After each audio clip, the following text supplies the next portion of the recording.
Before commencing the account of Empress Marie Louise's journey to Vienna, I must revert to the state of things in Italy. In consequence of the desertion of the King of Naples, the Viceroy of Italy had concentrated his forces on the Mincio and had established his headquarters at Mantua. The Vice Queen had joined him there and gave birth on April 13th to her fifth child. When the Vice Queen left Milan, a coterie was already secretly agitating against French domination. General Pinault, who had been Minister of War, abandoned the French cause at the same time. The Austrian general, Neipperg, who was 3 months previously had signed the treaty against France with the Neapolitan Minister of Foreign Affairs, presented himself at Prince Eugene's headquarters, accompanied by the Count de Wartenberg, aide-de-camp to the Count of Bavaria. This officer carried a letter from the king inviting his son-in-law to abandon so desperate a cause and to follow his own example. General Neipperg also acquainted the viceroy of the occupation of Paris by the Allied troops and of the dethronement of the emperor. Prince Eugene answered these communications with these noble words: "I understand nothing about politics, but simple good sense, in default of every other feeling, shows that the only thing to be done under these circumstances is to unite the French and Austrian forces and to march upon Paris, there to protect the rights of Marie Louise and of her son." Such were certainly not the intentions of General Neipperg. On the morrow, the 17th, Prince Eugene concluded a convention with Marshal Bellegarde for the return of the French troops to their country. Whilst these things were going on, news of the Treaty of Fontainebleau arrived, a treaty by which Napoleon abandoned all his claims to Italy. This was followed by the news of his abdication. These two pieces of news excited terrible fermentation in the peninsula.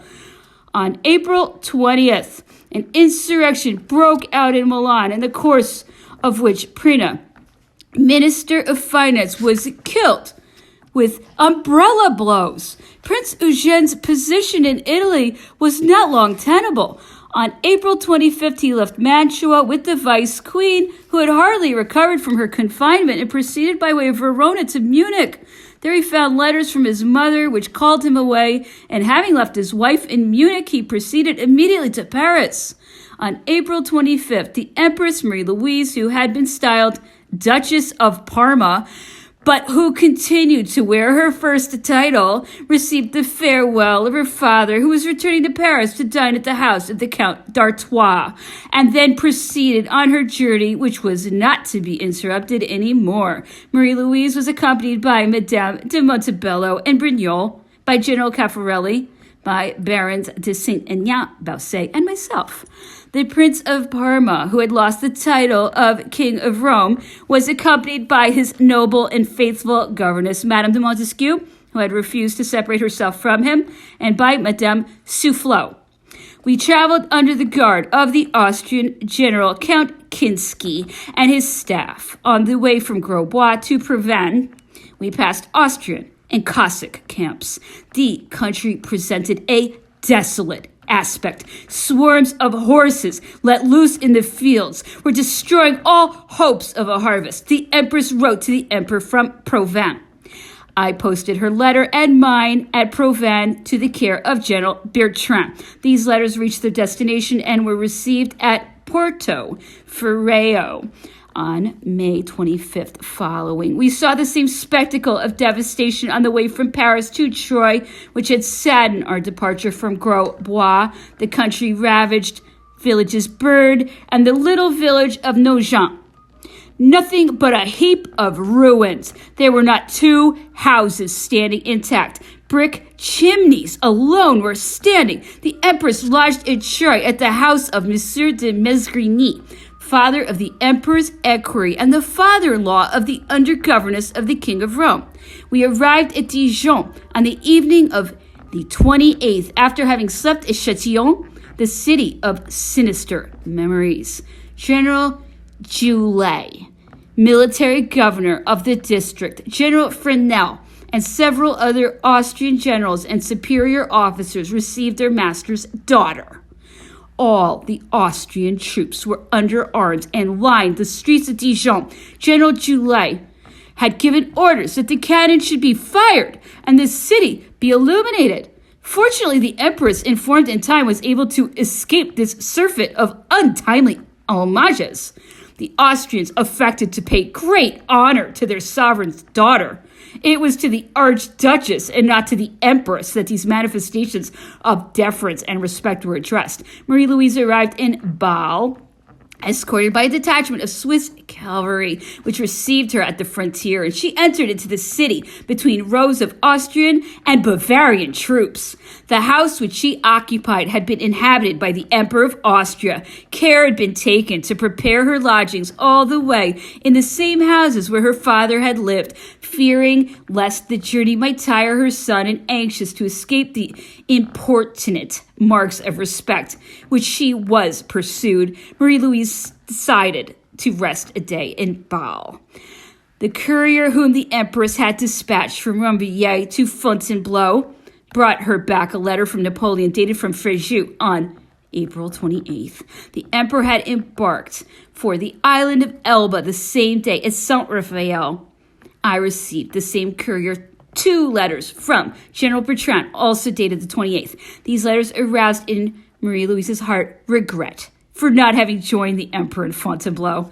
It was a secret sorrow, a kind of remorse which often manifested itself in spite of the efforts which she made to hide her feelings. In view of the picturesque sights and the various sights afforded to the eyes by a journey through Switzerland were not sufficient to divert her from this preoccupation. At Schaffhausen, the empress saw the falls of the Rhine under their various aspects.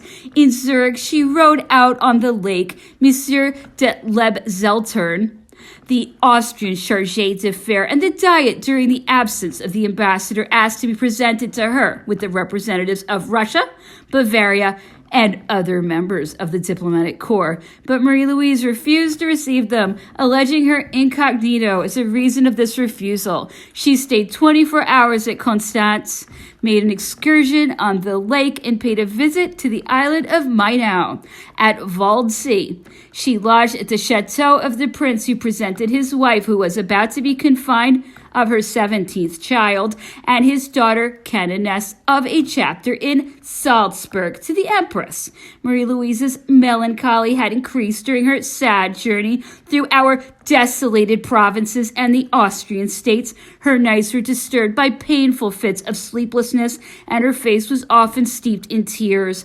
After one of these sleepless nights, one day in the Tyrol, she said to me with tears in her eyes that she had lacked in resolution in Blois, and that no reason ought to have delayed her departure for Fontainebleau, a praiseworthy but useless regret, which time perhaps has not altogether effaced. The guides which the Emperor Francis' solicitude had given to his daughter, faithful to their instructions, neglected nothing to awaken in Marie Louise's mind the remembrance of her German fatherland.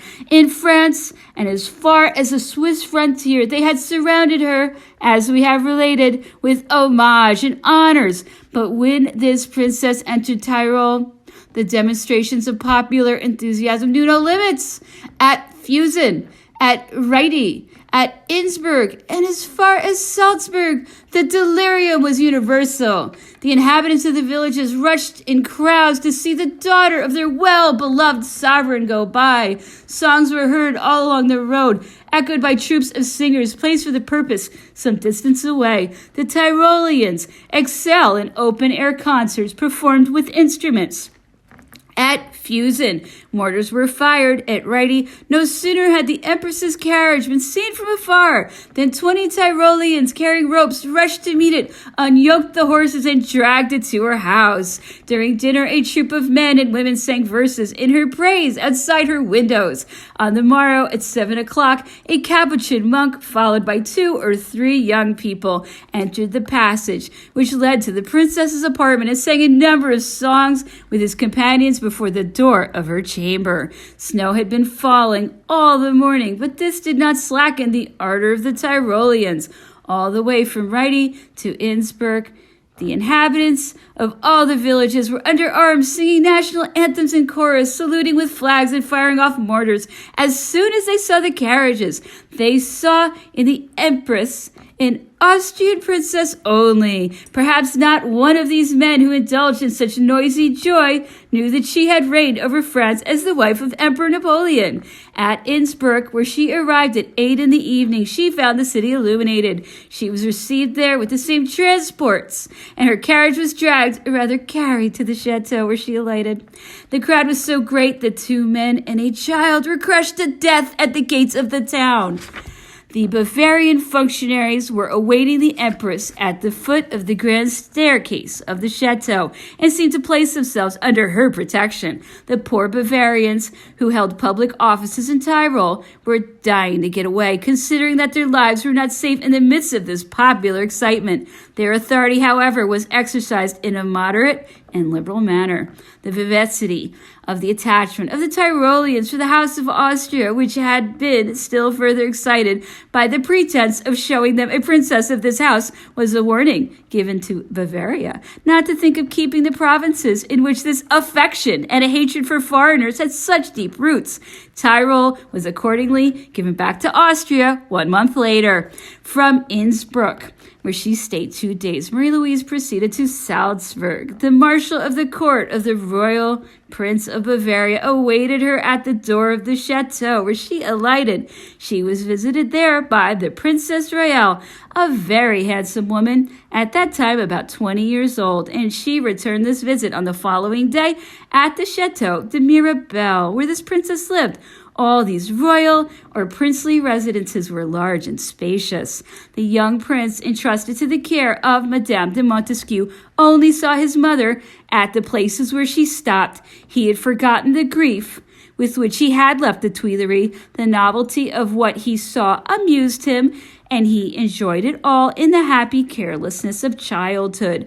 Having rested a day at Salzburg, the Empress continued her journey to Vienna by way of Milk. Prince Traumansdorf, Grand Equerry, came to receive her there and to ask in the name of the Empress of Austria, who was coming to meet her, by what road she proposed to travel.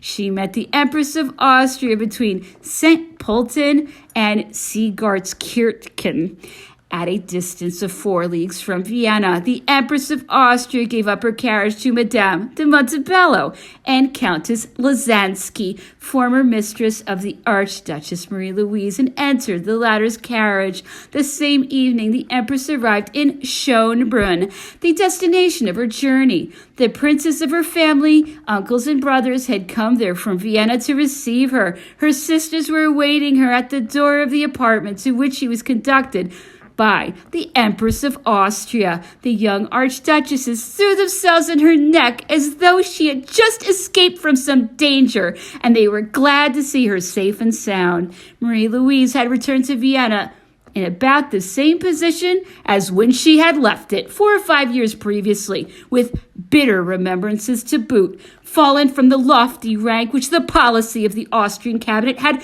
temporarily bestowed on her, and decoyed with the enjoyment of a principality which she was to purchase with the most painful sacrifices. When she had been destined to become Napoleon's wife, her father, the emperor, had said in taking leave of her, "Be a good wife, a good mother, and render yourself agreeable in everything to your husband."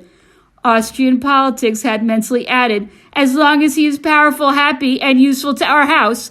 Marie Louise, on the throne on which Napoleon's choice and the eager consent of her father had placed her, had docilely obeyed her father's orders. There had never been anything to blame in her conduct as a wife.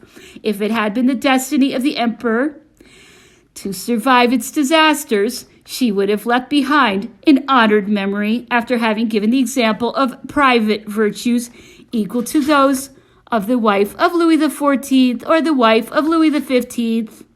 As empress, either from self-love or from a sense of duty, she had seemed to take pride in the prosperities of the empire. She had not shown herself indifferent to our misfortunes. She tolerated no machinations against the safety and the repose of France. In the days which preceded its agony, she was the zealous and straightforward intermediary between the emperor and her husband. But she had never identified herself with her adopted country. Passive, a stranger to politics, contemplating with terror the sight so new to her of party struggles, not having resided in France long enough to contract ties of any strength there, she did not take in our misfortunes, that active and passionate part which induced Anne of Austria and Marie Antoinette to make the cause of the country in times of trouble and danger their personal causes. She had renounced her new country without much opposition to take refuge in her family as a harbor where she would be sheltered from new storms.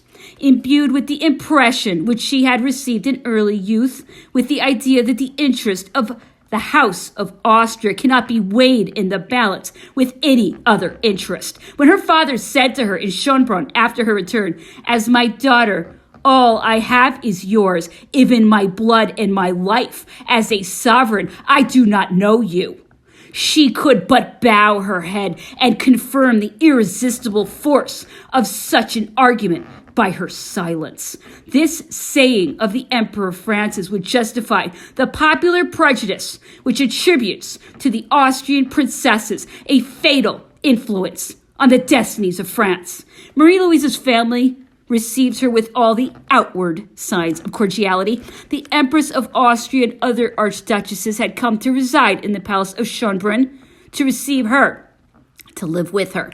During the first days, numerous visits were exchanged among these princes and princesses, and interminable conversations were indulged in. The Empress divided the rest of her time between her son, whose apartment adjoined her own, and the French persons who had accompanied her during her journey, but who were to leave her after a short stay. Comte de Lobau, who had been kept a prisoner in spite of the capitulation of Dresden, came to Schönbrunn and spent 2 days there before continuing his journey to Paris.